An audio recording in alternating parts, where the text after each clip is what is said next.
안녕하세요. 잠 못 드는 밤 당신을 위해 책 읽어주는 남자 아크입니다.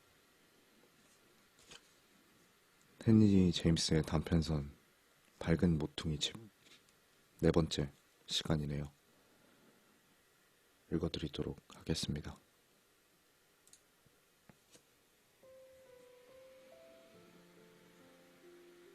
남편과 함께 다시 화실에 온 모나크 부인이 오론태가 고용된 것을 보자 얼굴에 약간 경련을 일으켰던 것 같다. 그녀에게는 이런 거지 같은 사람이 그녀의 남편, 멋진 소령의 경쟁자라는 사실이 정말 납득이 가지 않았다. 먼저 냄새를 맡은 사람은 그녀였다. 소령은 정말 눈치가 없었다. 오론태는 열심히 하기는 했지만 정말 엉망진창으로 차를 내왔다. 그러자 부인은 마침내 하인을 두길 잘했다고 그렇게 생각하는 것 같았다. 그들은 그 하인이 모델로 선 그림을 두어 점 보았다. 모나크 부인은 내가 말해주지 않았으면 모델이 그 하인이라고는 생각조차 못했을 것이라고 넌지시 암시했다.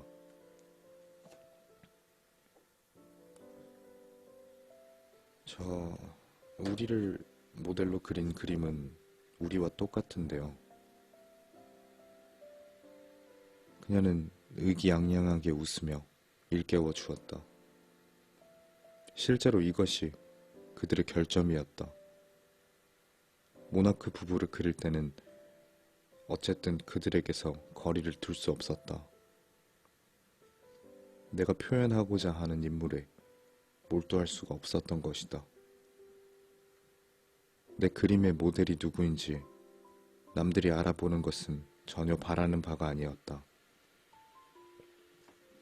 첨량을 모델로 쓰면 어디에서도 그녀의 흔적을 찾아볼 수 없었다. 모나크 부인은 첨량이 천박하기 때문에 내가 흔적을 감춘다고 생각했다. 반면 모나크 부인의 흔적을 지우려면 죽은 자가 사라지듯이 하늘에 천사가 하나 늘듯이 완전히 부인 자신을 없애야 했다. 그쯤 나는 장기 연재 기획물의 일부인 러틀랜드 램지를 시작했다. 즉 12억의 사파를 그렸는데 그중 몇은 소령 부부를 모델로 했고 어떤지 알아보려고 그것들을 출판사에 보냈다. 이미 밝힌 바대로 출판사 쪽에서 맡긴 책은 내 방식대로 작업할 수 있지만 연재의 나머지 부분까지 맡게 될지는 아직 미확정인 상태였다. 솔직히 말해 진짜를 수화에 두고 있는 것이 위안이 되는 순간이었다. 러틀랜드 램지에는 그들과 흡사한 인물들이 많았기 때문이다.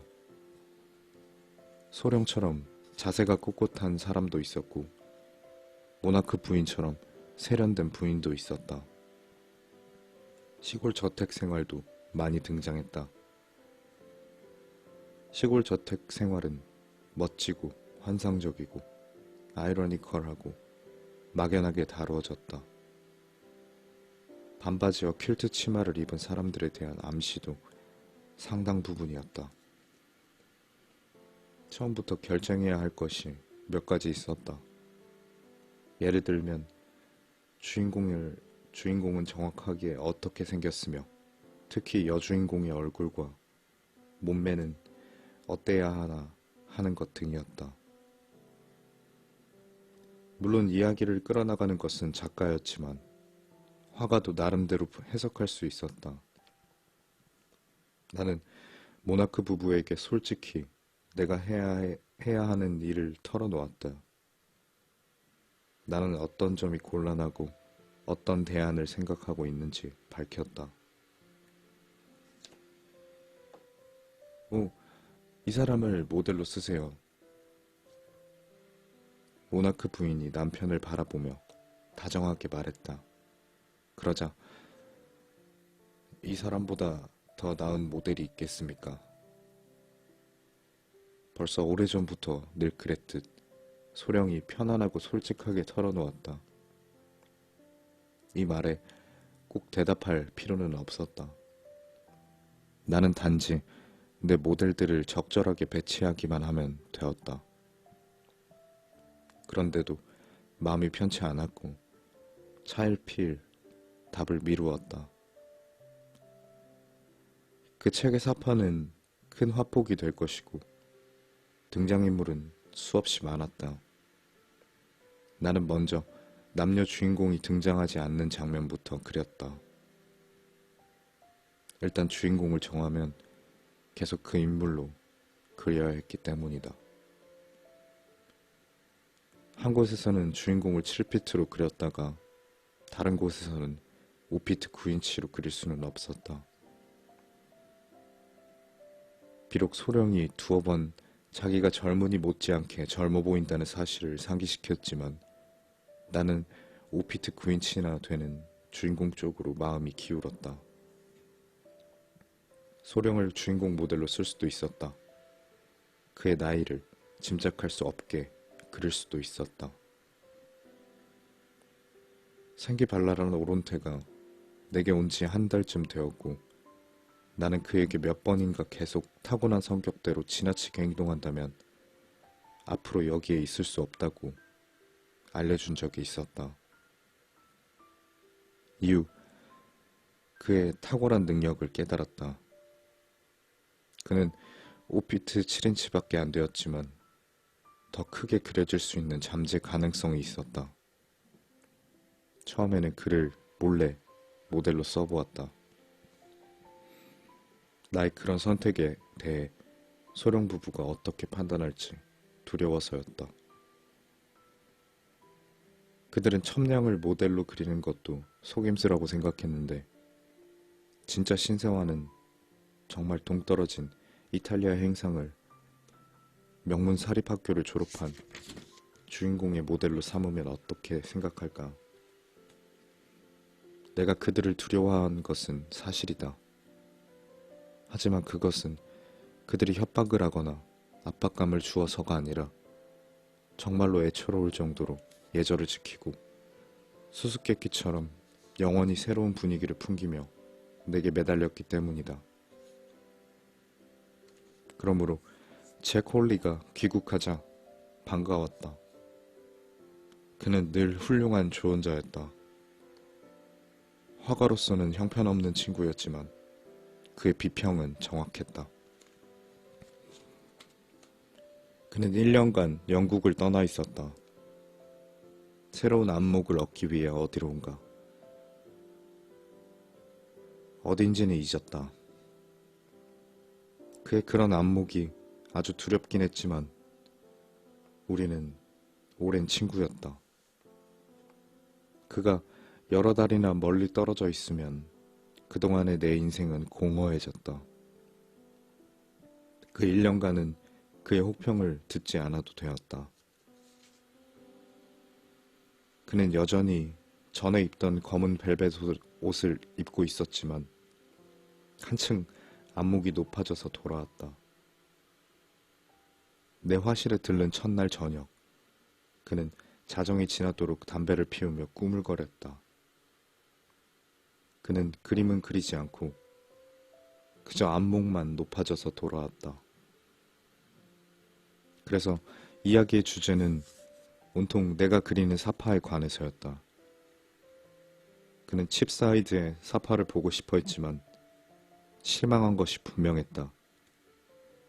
다리를 꼬고 소파에 앉아 담배를 피우며 두어 번 신음소리를 냈는데 적어도 그것은 실망의 표시였으리라.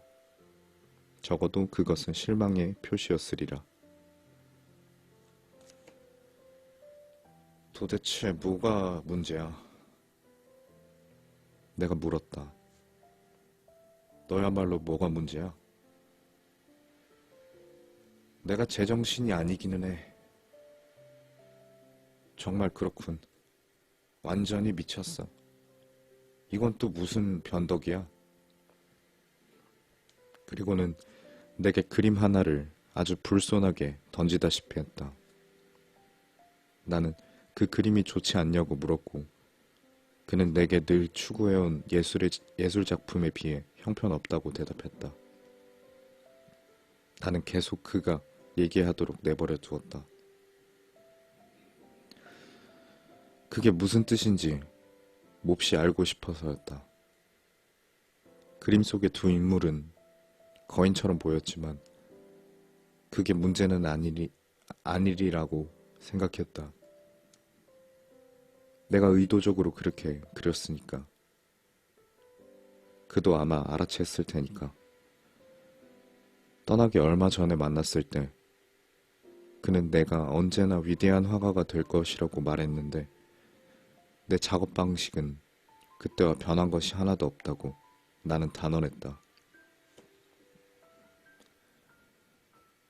뭔가 잘못되었어. 그가 말했다. 잠깐만, 어디가 잘못되었는지 찾아볼게. 나는 그에게 찾아보라고 말했다.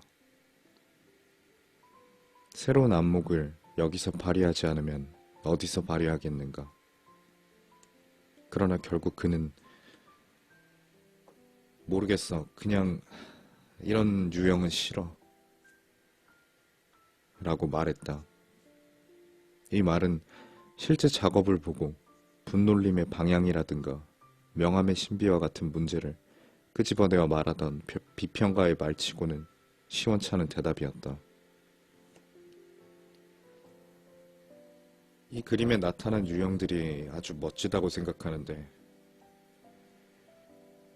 근데 이 사람은 안 되겠어. 새 모델을 쓰고 있어. 그건 알겠어. 근데 이 사람들은 안 되겠어. 확실해? 분명해. 멍텅구리들이야. 내가 멍청하던 뜻이군. 이 일은 꼭 해야 되니까. 이 사람들 갖고는 안 돼. 도대체 누구야? 간단히 설명해 주자. 그는 매정하게 결론을 내렸다. 문직이나 해야 어울릴 사람들이야. 넌 그 사람들을 본 적도 없잖아. 아주 좋은 사람들이야. 나는 황급히 그들을 옹호하고 나섰다. 본 적이 없다고? 이 사람들 때문에 자네 최근 작품들이 엉망진창인데. 더 이상은 알고 싶지도 않네. 아무도 이 사람들에 대해서 비판한 적이 없었는데 칩사이드 쪽 사람들도 괜찮다고 하던데. 모두 멍청이인데다가 칩사이드 쪽 사람이 정말 멍텅구리라서 그래. 자, 요즘 같은 세상에 대중이나 특히 출판사 편집장들에 대한 환상을 가지고 있는 그런 척 하지 말게. 그런 멍텅구리들을 위해 일하고 있는 건 아니잖아. 자네를 알아보는 사람들을 위해서잖아.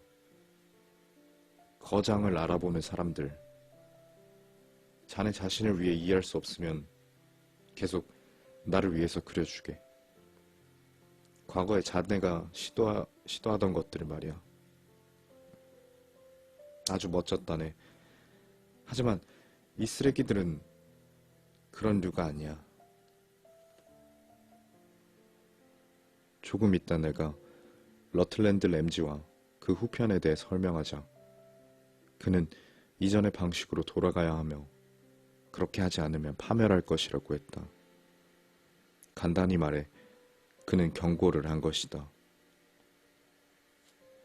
나는 그 경고를 주의 깊게 들었지만 새 친구들을 쫓아내지 못했다. 그들은 정말 지긋지긋했다. 그러나 지겹다는 그 이유만으로 짜증을 낼 수는 없었다. 그 당시를 회상해보니 내 인생에서 그들의 비중이 컸던 것 같다. 그들을 생각할 때면 내 화실에서 최대한 방해하지 않으려고 보통은 낡은 벨벳 의자에 앉아 벽에 기대고 있던 그 모습이 떠오른다. 그들은 마치 궁전의 대기실에서 왕을 아련하려고 기다리는 두 명의 신하 같았다. 한겨울에 가장 추울 때는 자기 집 난방비를 아끼기 위해 꿋꿋하게 그 자리를 지켰던 게 분명하다. 그들의 새로움은 빛을 잃어가고 있었다. 나는 그들을 자선의 대상으로 여길 수밖에 없게 되었다. 그들은 첨령이 도착하면 늘 먼저 가버렸다.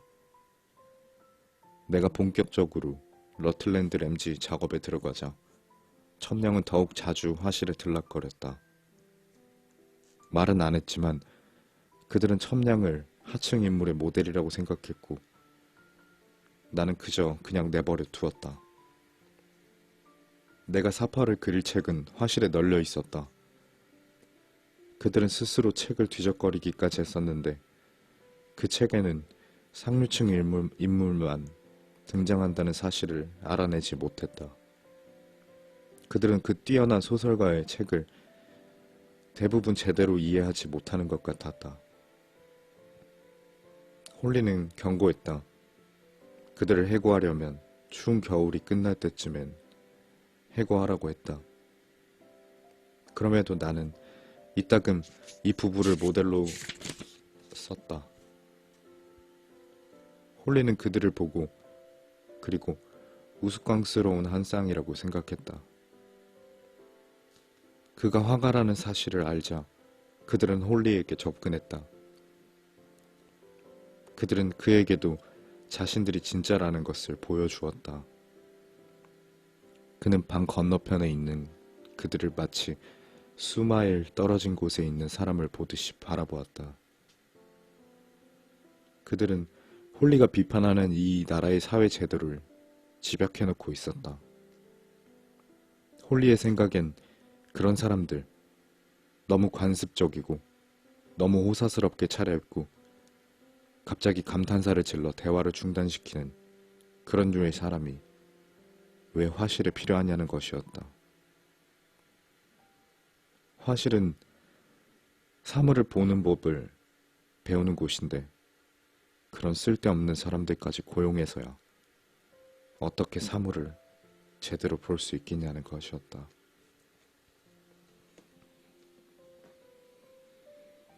네, 네 번째 시간은 여기서 마무리 짓는 걸로 하겠습니다.